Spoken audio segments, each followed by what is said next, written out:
하나님의 말씀 보시겠습니다. 우리나라는 누가 다스리죠? 예, 대통령.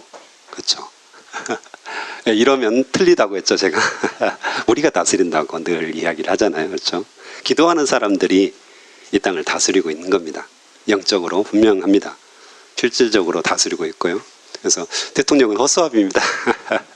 이것만 딱 편집해서 하면 네, 여기서 잡혀갈 수도 있는데 어쨌든 네, 대통령의 고난은 굉장히 막강합니다. 그렇죠. 미국 대통령의 고난도 굉장히 막강하죠. 그래서 세계를 이렇게 온전히 다스릴 수 있는 그런 고난들을 가지고 있잖아요. 그런데 오늘 말씀 1, 2절에 보면 어떻습니까? 왕이 굉장히 고난이 있는 것처럼 느껴지지만 그 왕의 마음이 누구에게 있다고요? 여호와의 손안에 있다. 예. 그래서 제가 기도하는 사람들이 세상을 다스린다고 이야기를 하는 겁니다. 그래서 국회의원들이, 대통령이 엄청난 파워를 가지고 또 북한의 김정은 굉장히 파워를 가지고 있는 것처럼 우리가 여겨져요. 그래서 때로는 두렵고 때로는 우리가 무력해 보이죠.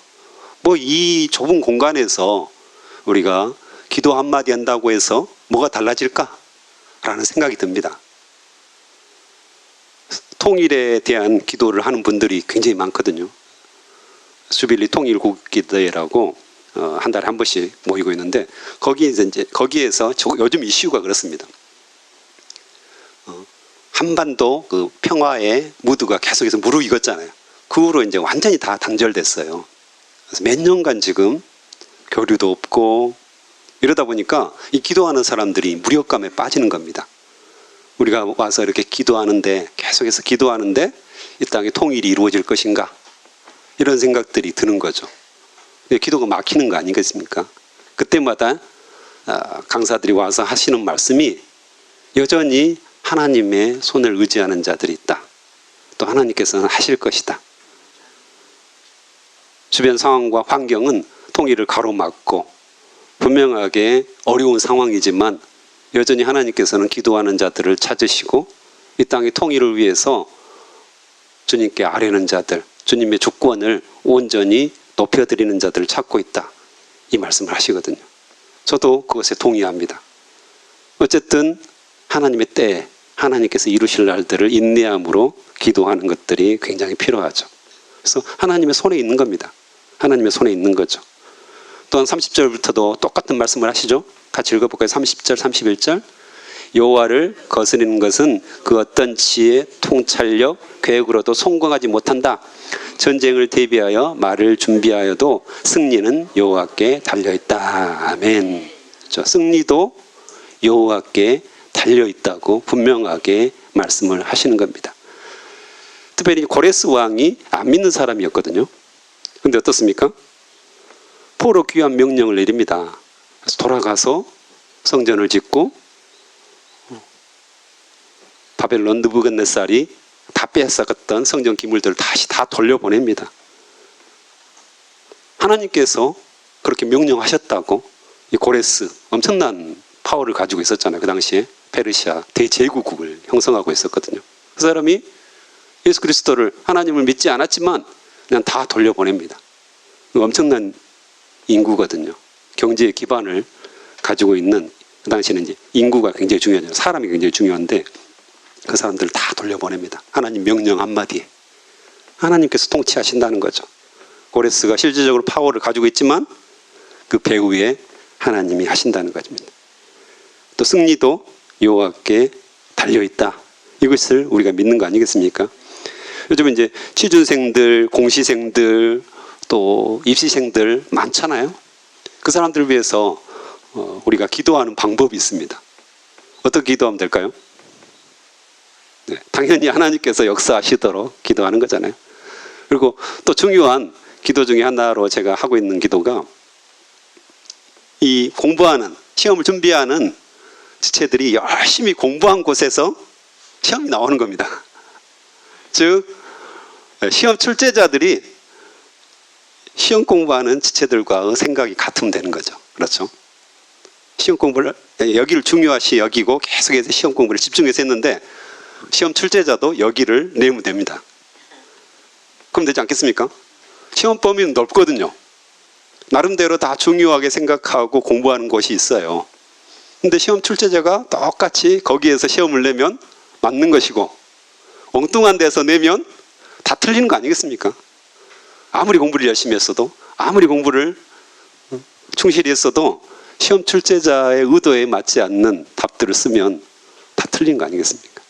그래서 저한테 이렇게 기도 제목을 보내오는 사람들이 있으면 반드시 그 기도를 합니다.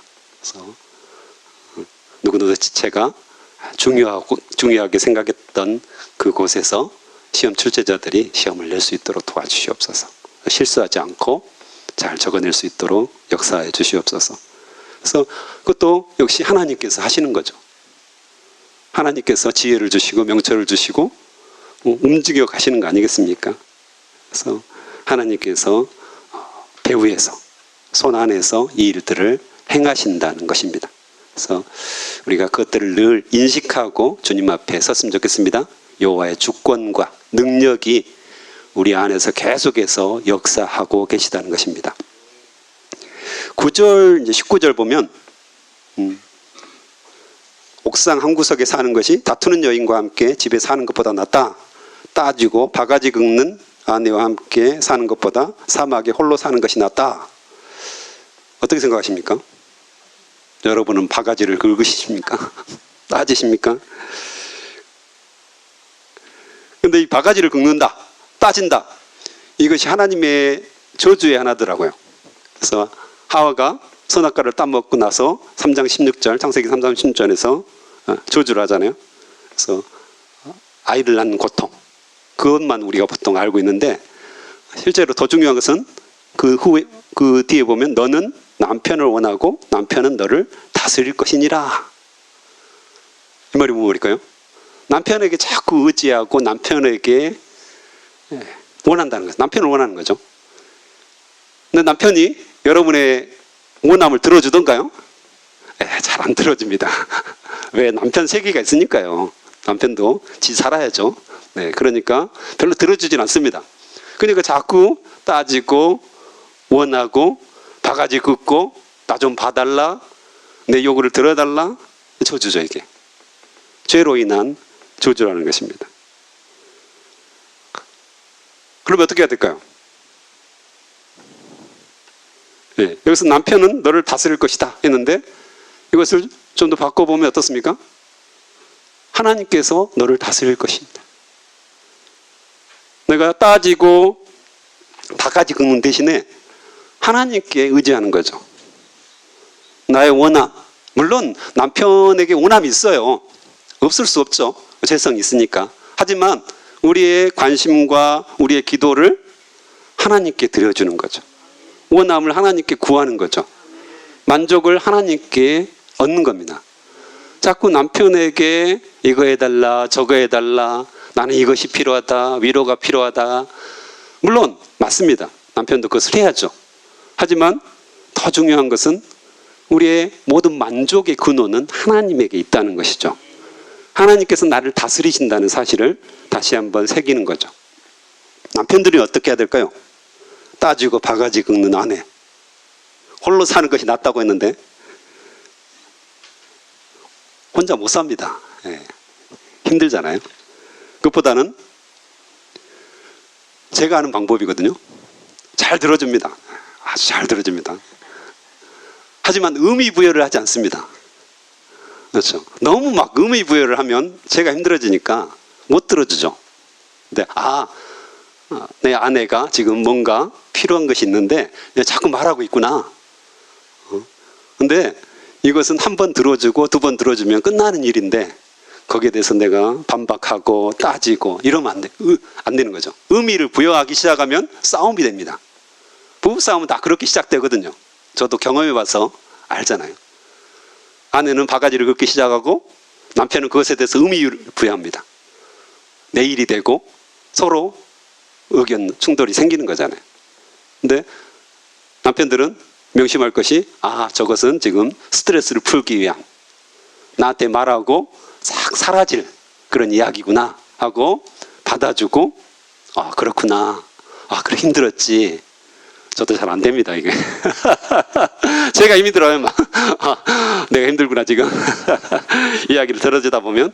그러는데 이것들을 잘 한다면, 다툼이 아니라 기쁨과 만족이 있는, 오히려 가정이 천국이 되는, 가정에서 서로 이야기하고 싶은, 서로 대화하고 싶은 그런 가정이 되지 않을까라는 소망을 해봅니다.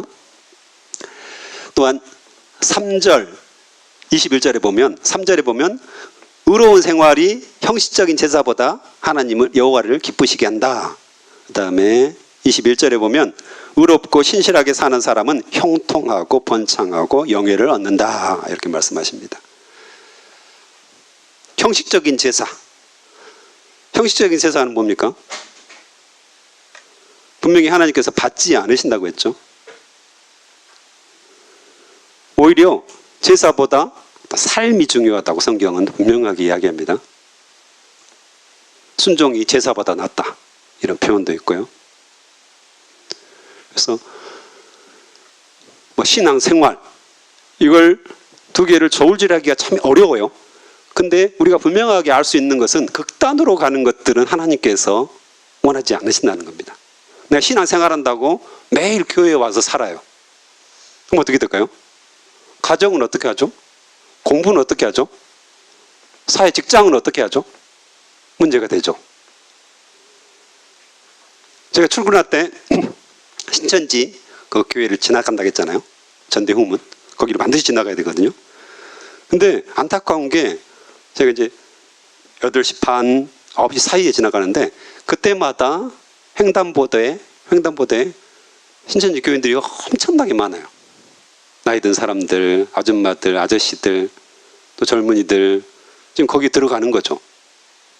날마다 들어가는 겁니다. 이단의 폐해가 뭡니까? 다른 여러 가지도 있겠지만 삶이 무너지는 겁니다. 생활이 무너지는 거예요. 그것이 자기들의 신앙의 전부인 걸로 생각하는 거죠. 아니잖아요. 성경은 그렇게 말한 적이 없습니다.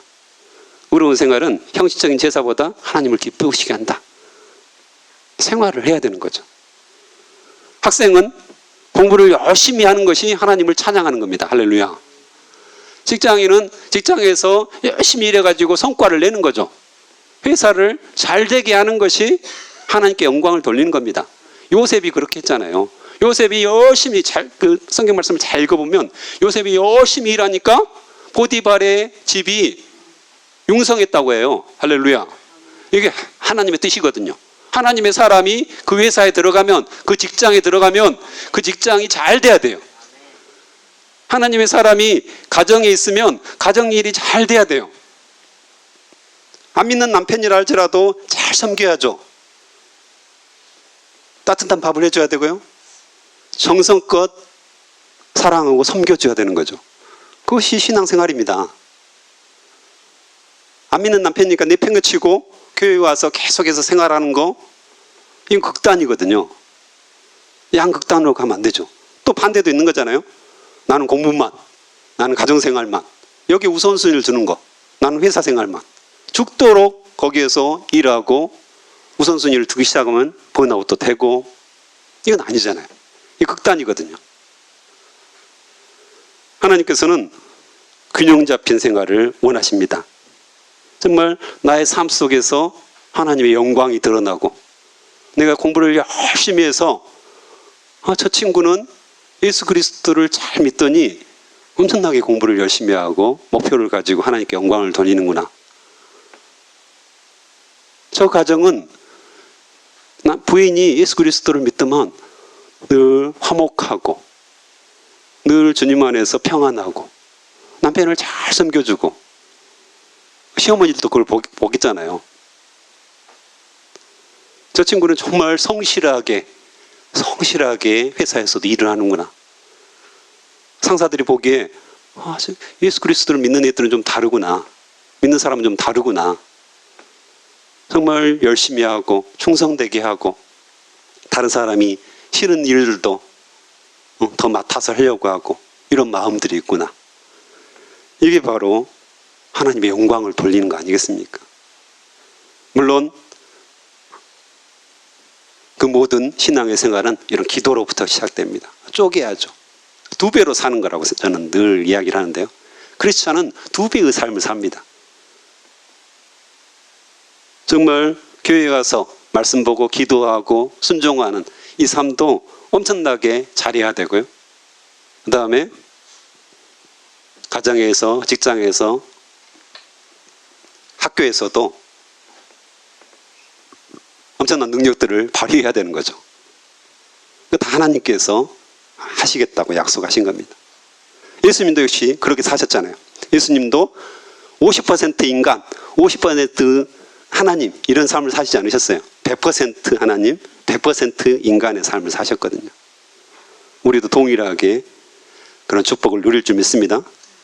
목사님, 저는 능력이 없는데 어떻게 살아요? 네, 하나님께서 그래서 우리와 영원히 함께 하시겠다고 약속하셨습니다. 내가 하는 게 아니라 내 안에 성령께서 계속해서 힘을 주시고 능력을 주시고 그렇게 살도록 역사하신 줄 믿습니다. 네, 하나님께서 오늘 또 기도를 통해서 주님, 저는 능력이 없지만 주님 앞에 서기를 원합니다. 주님께서 통치하여 주시옵소서. 내가 신앙생활 이것을 균형 잡히게 잘할 수 있도록 주님께서 저에게 역사하여 주시옵소서.